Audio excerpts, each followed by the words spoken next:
I've officially transferred the ownership of our house to my parents, and we're contemplating divorce. James, with a cold demeanor, pointed at me and callously insisted that I leave the house. He unleashed a stream of insults, supported by his parents' cheerful smiles, who seemed to silently endorse his actions. Nevertheless, I remained unfazed by their words, calmly accepting the decision to leave. Inside me, a well-thought-out plan accompanied the luggage I had prepared in advance. Hand in hand, I departed from the house without hesitation. They were oblivious to the gravity of the situation awaiting them. My name is Sally, just turned 50. Many years have passed since our marriage. Our children are now independent, leading lives away from us. I used to live the life of an ordinary salaried worker, but now, thanks to a friend's introduction, I spend my days as a teacher of handmade accessories, a hobby turned profession. This new job has become a turning point in my life, bringing fulfillment through interactions with my students and the joy of crafting every day. Some might have negative opinions about turning a hobby into a livelihood, but I am content. James and I met by chance at the company where I used to work. He was employed at a client company at the time, and as we started to meet often through work-related social gatherings, our relationship deepened. Eventually, we chose to marry out of love. After 3 years of marriage, our family was blessed with a healthy and energetic boy. He graduated from a well-known university and is now happily married, living a prosperous life. However, despite our son's success, the relationship between James and me became increasingly difficult to find joy in. Over the years, James underwent a transformation, displaying changes in behavior. The once gentle and considerate James became demanding, treating me like nothing more than a housemaid. His daily changing demands and preferences became a source of trouble for me. Lately, James has been easily angered, blaming me for trivial things, and instances of verbal abuse have been on the rise. I've been wanting to escape this life and start anew, but I'm tied down by an unpaid mortgage. Despite this, James quit his job without a clear reason and now spends his days lazing around the house. He hardly lifts a finger to help with daily chores, leaving me to manage everything on my own. The house we live in was recently rebuilt, and I funded it all. Managing the finances, I saved bit by bit for its reconstruction.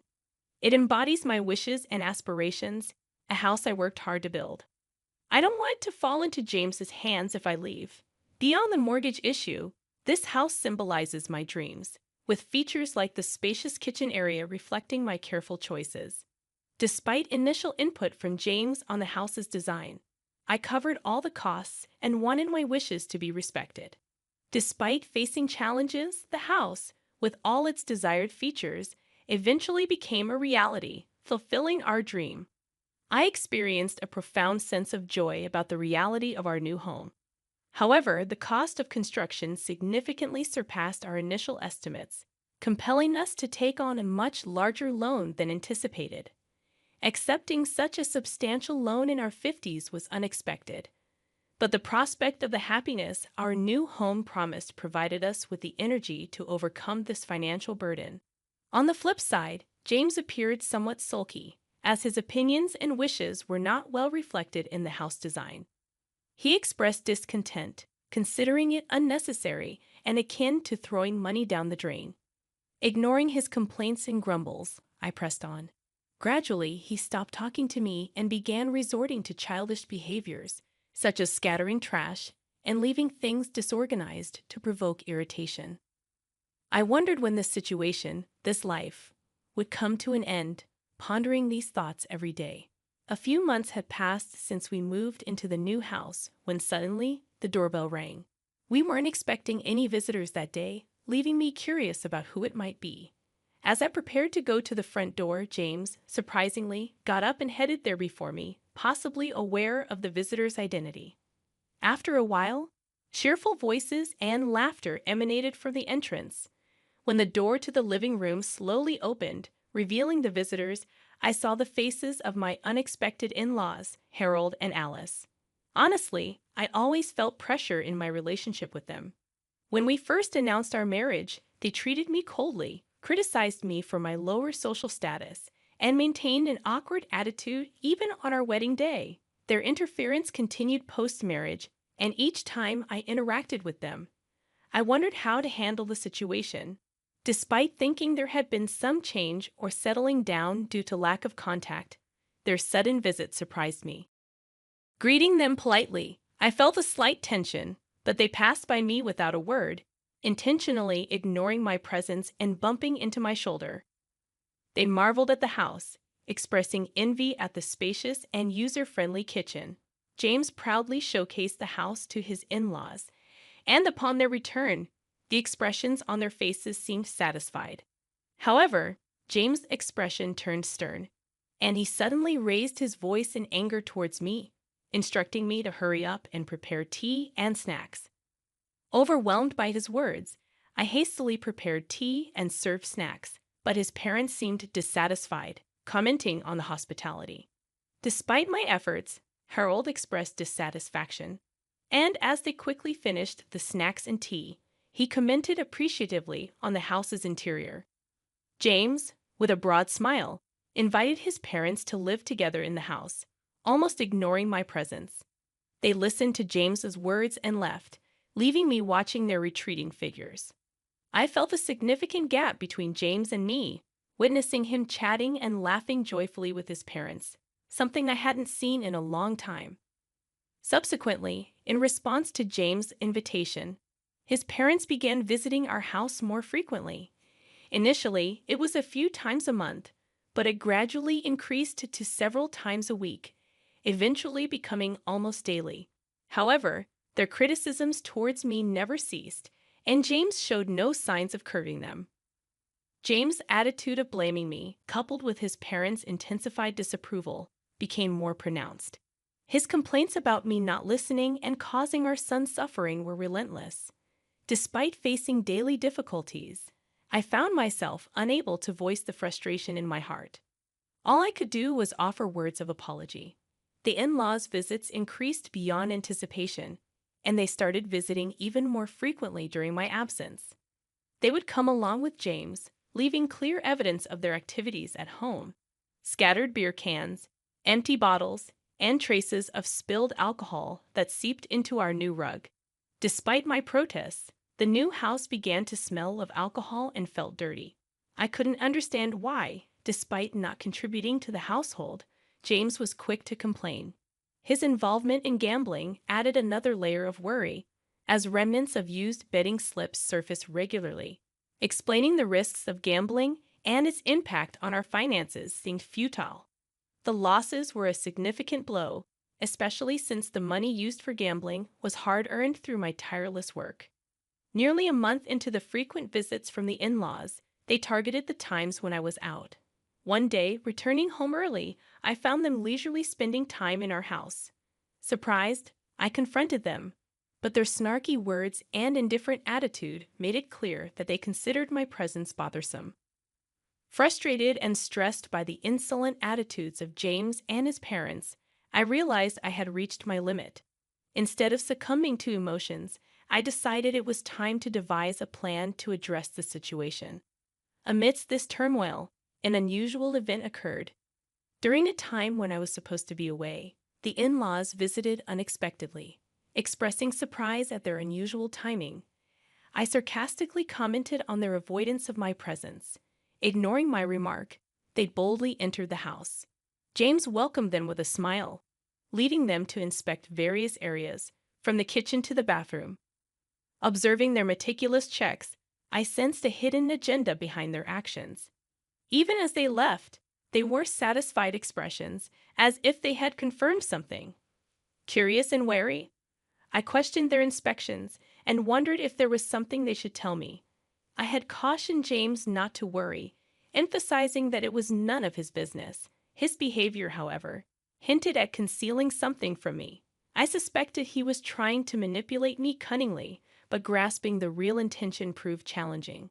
Observing the situation became my only option.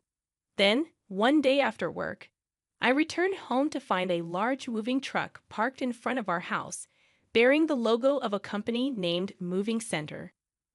James appeared to be in discussions with the truck driver and representatives. When our eyes met, he pretended not to see me and disappeared inside the house. What shocked me more was the simultaneous arrival of my in-laws. They greeted me casually, and James welcomed them, leading them into the house. The atmosphere felt tense, and as I followed them inside, I noticed a significant change. The familiar furniture and belongings I knew had vanished, replaced by my in-laws' dated furniture, arranged as if this were their home. As I sat down on the sofa, they surrounded me with smirky smiles, conveying a sense of smugness.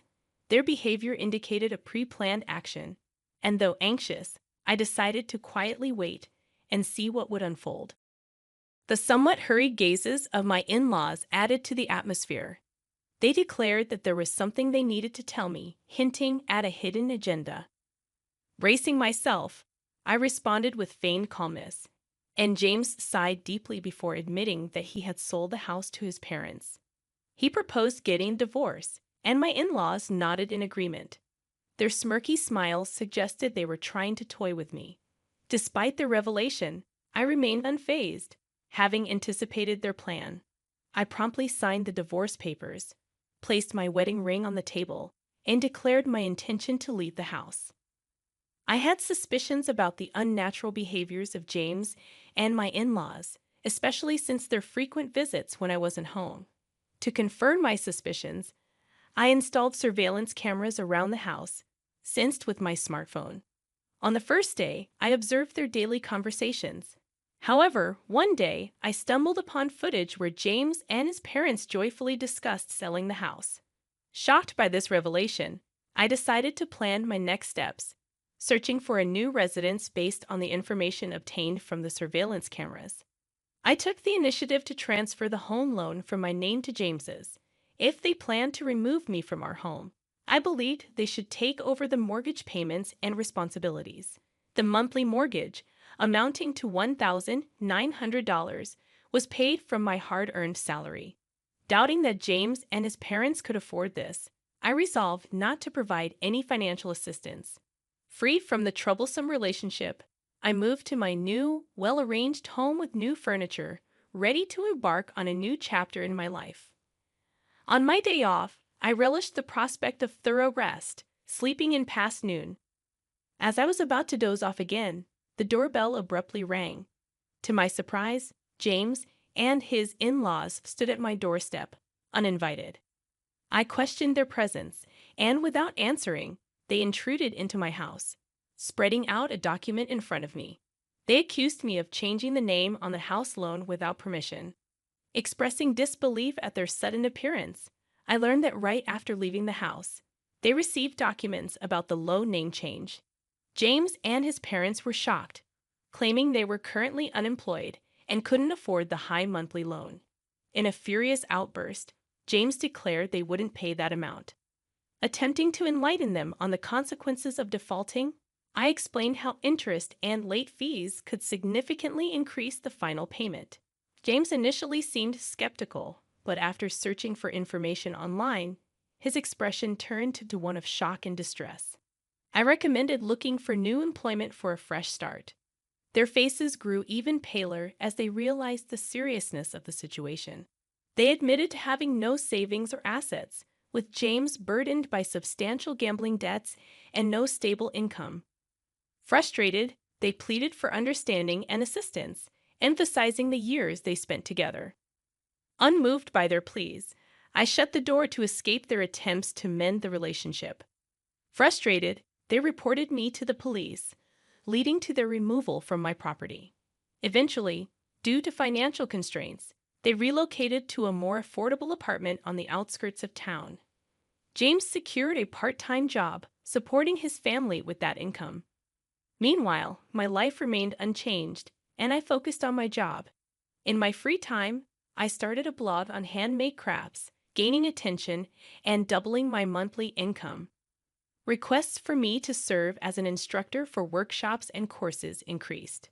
I had no thoughts of remarrying and planned to navigate life independently. Discovering an old household account book from the early days of my marriage brought back memories of our financial struggles. With a sense of resolve, I decided to build a new happiness on my own, placing the account book back on the shelf.